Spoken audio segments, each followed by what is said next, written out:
Shalom, saudara-saudari terkasih, sidang jemaat yang diberkati Tuhan. Ini saya hadir untuk minta maaf karena suara gembala hari ini setelah ada beberapa saudara-saudari yang mengikuti tadi pagi, saya cek, saya lihat secara kualitas gambar maupun tayangannya itu kurang memadai, saudara ya. Bahkan ada sempat 1 detik muncul green screen, jadi saya kurang puas.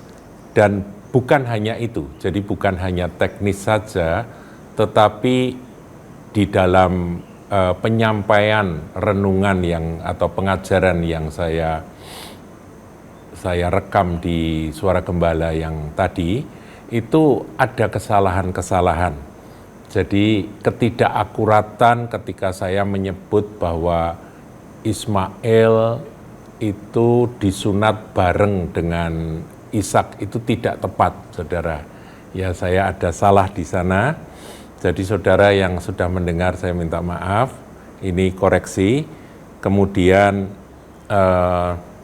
perjanjian sunat antara Allah dan Abraham, kalau kita lihat di dalam Kejadian pasal yang ke-17, ya saya akan sampaikan ini dulu aja untuk hari ini, dan saya berharap untuk besok saya akan sampaikan apa yang tadi ya Anda dengar, bagi yang sudah mendengar ya, apa yang Anda dengar akan saya ulang lagi, tapi dalam satu penyampaian yang lebih tertata rapi dan tidak ada salah omong. Ya, saya juga minta maaf, tadi saya salah omong. Saya nyebut surat Galati maunya, tapi keluarnya itu surat Ibrani ya. Tadi saya sendiri mendengarkan dan geli. Wah, ini keliru. Dan kelirunya tidak termaafkan, jadi saya take down saja. Bukan hanya teknisnya yang kedip-kedip kurang bagus dan sempat muncul green screen, tapi juga karena penyampaian saya juga ada banyak kelirunya, saudaraku. Ya, kita akan lihat dalam Kejadian pasal yang ke-17, kalau saudara baca di dalam Alkitab, judul perikopnya adalah sunat sebagai tanda perjanjian Allah dengan Abraham. Saudaraku, sebelum kita membahas sunat dengan terang perjanjian baru, kita sebagai umat perjanjian baru, kita harus mengerti akan makna dan posisi sunat itu menurut perjanjian baru, pengajaran-pengajaran di dalam perjanjian baru. Kalau di dalam PL atau perjanjian lama, sunat memang adalah hukum yang wajib dilaksanakan, khususnya bagi umat Tuhan, orang Israel, orang Yahudi atau keturunan Ibrani, itu mereka wajib, saudaraku. Ya, sejarahnya dimulai dari Abraham, ya tadi sudah saya singgung, di dalam Kejadian 17. Ini pertama kali Tuhan menetapkan sunat sebagai perjanjian antara dia dengan Abraham, orang yang dipanggilnya. Nah, kita lihat, saudaraku, langsung aja ya kita mulai di ayat yang ke-9. Lagi firman Allah kepada Abraham, dari pihakmu engkau harus memegang perjanjianku, engkau dan keturunanmu turun-temurun. Kemudian ayat 10, inilah perjanjianku yang harus kamu pegang. Perjanjian antara aku dan kamu serta keturunanmu, keturunan Abraham. Dan ini benar-benar dipegang oleh keturunan Abraham secara jasmani, yaitu orang-orang Yahudi sampai hari ini. Yaitu setiap laki-laki di antara kamu harus disunat. Ayat 11, haruslah dikerat kulit khatanmu, dan itulah yang akan menjadi tanda perjanjian antara aku dan kamu. Ayat 12, ketetapan tentang kapan seorang anak mulai bisa disunat. Di situ dikatakan, anak yang berumur 8 hari haruslah disunat, yakni setiap laki-laki di antara kamu turun-temurun. baik yang lahir di rumahmu maupun yang dibeli dengan uang dari salah seorang asing, tetapi tidak termasuk keturunanmu. Jadi semua yang ada di rumah Abraham dalam kelompoknya Abraham, meskipun bukan keturunan Abraham, tapi mereka budak-budak itu saudaraku ya, pegawai-pegawainya itu pun juga harus disunat. Ya, mereka-mereka yang lahir di rumah Abraham itu harus disunat. Nah, saudara bisa baca lebih lanjut ya, saya nggak bacakan semua.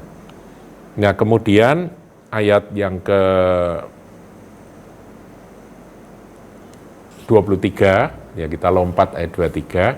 Setelah itu Abraham memanggil Ismail anaknya dan semua orang yang lahir di rumahnya, juga semua orang yang dibelinya dengan uang, sesuai tadi ya perintah Tuhan, yakni setiap laki-laki dari isi rumahnya, lalu ia mengerat kulit khatan mereka pada hari itu juga seperti yang telah difirmankan Allah kepadanya.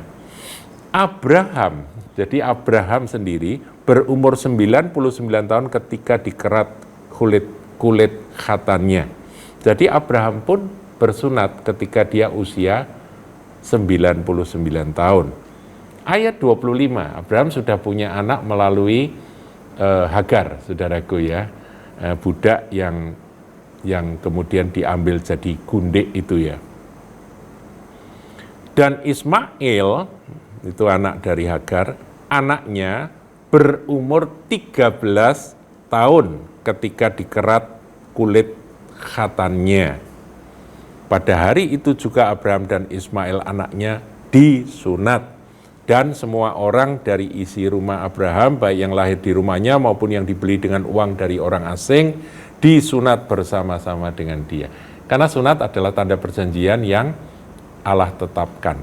Nah, saudaraku, inilah asal-usul mengapa keturunan Abraham mereka harus bersunat, ya. Sampai hari ini orang-orang Yahudi masih bersunat. Nah, mereka-mereka yang mengaku atau merasa keturunan Ismail dan mereka yang tentunya secara agama selain agama Yahudi, agama Islam yang mengaku keturunan Ismail, mereka juga disunat. Cuma disunatnya menurut umurnya Ismail, yaitu umur 13 tahun, itu disunat. Sedangkan kalau menurut aturannya keturunan Ishak, ya 8 hari, saudara. Karena setelah itu nanti Ishak lahir, dan Ishak disunatkan pada hari ke-8 menurut aturan yang Tuhan tetapkan. Jadi inilah latar belakang sunat, saudaraku.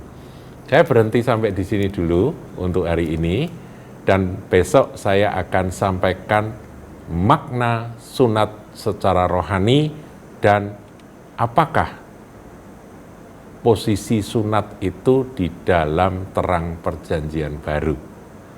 Sampai di sini, sekali lagi saya mohon maaf untuk ketidaknyamanan di mana saudara harus yang belum mengikuti tayangan yang tadi di take down, saudara nanti bisa mengikuti besok.